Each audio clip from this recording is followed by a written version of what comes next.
Good morning, student. Today we learn about heat, unit number 8.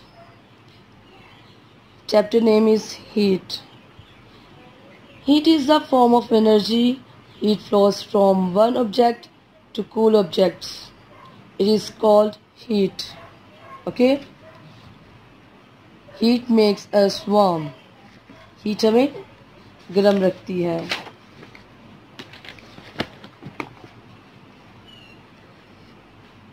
Heat is what is heat कि heat क्या है. Fire gives us heat. आग हमें हरारत पहुंचाती है, हीट पहुंचाती है, गर्मी पहुंचाती है. It also gives us light. ये हमें रोशनी देती है. If we stand close to a fire we can feel its heat on our face and hands. जब हम हरारत के पास या हीट के पास, आग के पास खड़े होते हैं तो हम महसूस करते हैं कि इससे आग से हमें क्या हरारत मिल रही है और हमारे चेहरा और हमारे हाथ क्या हो रहे हैं, गर्म हो रहे हैं इससे. Heat makes us feel warm. Heat हमें गर्माती है, ये इससे हमें गर्मी महसूस होती है. Some sources of heat. जो हीट के ये सम सोर्सेज हैं, फायर, लैम्प, चिराग. ठीक है. Heat comes from the sun and from burning wood, paper and other fuels such as oil and gas. Heat जो हमें मिलती है वो सूरज से मिलती है, जली हुई लकड़ी से या लकड़ी जलाने से, पेपर को जलाने से, and other fuels such as oil and gas. ठीक है. ये भी हीट के एक सोर्सेज हैं. Heat is very useful. Heat बहुत मुफीद है हमारे लिए. It keeps our bodies warm. ये हमारे जिस्म को गर्माती है या गर्म रखती है. We use it to cook food. हम इससे खाना बनाते हैं. And to iron clothes. हम इससे कपड़े इस्त्री करते हैं. It can also make things move. और इससे चीज़ों में भी हरकत मिल सकती है. चीज़ों को चलाने में भी इसको यूज़ किया जाता है हीट को. A steam engine moves due to heat.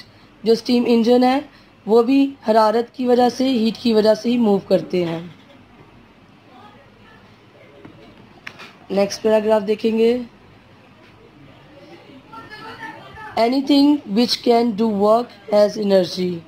कोई भी चीज़ जो वर्क करती है उसमें क्या है, एनर्जी है. उसमें एनर्जी है इसलिए वो वर्क करती है, कर सकती है. Heat is a kind of energy. तो हीट एनर्जी है वो हीट की एक किस्म है. Heat is a kind of energy. जो हीट है वो एनर्जी की क्या एक किस्म है. The heat energy which keeps our bodies warm comes from food. Heat energy हमारे जिस्म को गर्म करती है. ये कहाँ से आती है, खुराक से. जब हम खाना खाते हैं तो हम अपने जिस्म में गर्मी महसूस करते हैं. Our body uses up the food we have eaten to produce energy. जब अपने जिस्म में जब हम खाना खाते हैं तो जो हमारी ताकत होती है खाना खाने से, उससे हमें क्या मिलती है, एनर्जी मिलती है, कुव्वत मिलती है. We use heat to iron clothes. ये जैसे कि यहाँ पे एग्जांपल दी हुई है, हमने पढ़ा था ना यहाँ पे कि ये क्लॉथ्स आयरन करने के लिए भी हीट यूज़ होती है. All things contain heat. सब चीज़ें जो हैं वो हीट कंटेन करते हैं. Some have more heat than others. कुछ चीज़ों में ज़्यादा होती है हीट और कुछ में कम होती है. Cold water has less heat than boiling water. गर्म पानी में ज़्यादा हीट होती है बनिस्बत ठंडे पानी के. Heat and molecules. We know that molecules are always moving. जैसा कि हम लास्ट चैप्टर में पढ़ चुके हैं मैटर में कि जो मॉलिक्यूल्स होते हैं वो हमेशा क्या करते हैं, हरकत में रहते हैं.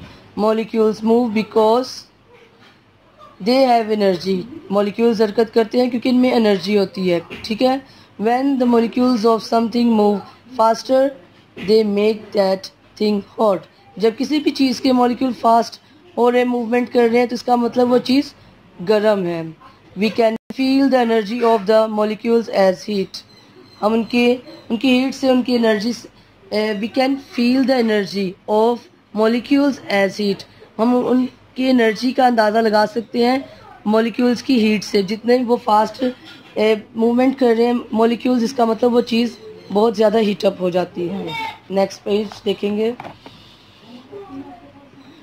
नेक्स्ट पेज में जैसा कि आप देख रहे हैं, यहाँ पे एक उन्होंने प्रैक्टिकल दिखाया हुआ है। Hot molecules move faster than cold molecules. ये उन्होंने एक दिखाया हुआ है जिसके पीछे लिखा हुआ है कि ठंडी चीज़ों की निस्बत गर्म चीज़ों के मॉलिक्यूल ज़्यादा तेज़ मूवमेंट करते हैं। ठीक है, fill one bowl with cold water. ये कोल्ड वाटर का एक बाउल पड़ा हुआ है। ठीक है, fill another bowl with hot water. एक गर्म पानी का बाउल पड़ा हुआ है, उसके नीचे उन्होंने कैंडल भी जलाई हुई है। Put both bowls on a table. उनको टेबल पे रख लें। Use a dropper to put a few drops of red ink in each bowl. Do not shake the table और the water. What do you see. जब आप ink डालेंगे, red ink दोनों में डालें। एक ठंडे वाटर का बाउल लें और एक गर्म का। ठीक है, फिर उनमें इंक डालें। आप खुद ही अंदाज़ा कर लेंगे कि किस वाटर में जल्दी इंक डिज़ोल्व होती है, मिक्स होती है। आप खुद ही चेक कर लेंगे कि कौन से पानी में, ठंडे पानी में जल्दी इंक मिक्स होती है या गर्म पानी में। ये आपके लिए होम टास्क है। इस एक्टिविटी को आपने घर में लाजमी करना है। ओके, और जितना हमने रीडिंग किया है इसको अच्छे से रीड करना है और समझ के आपने पढ़ना है। Thank you students.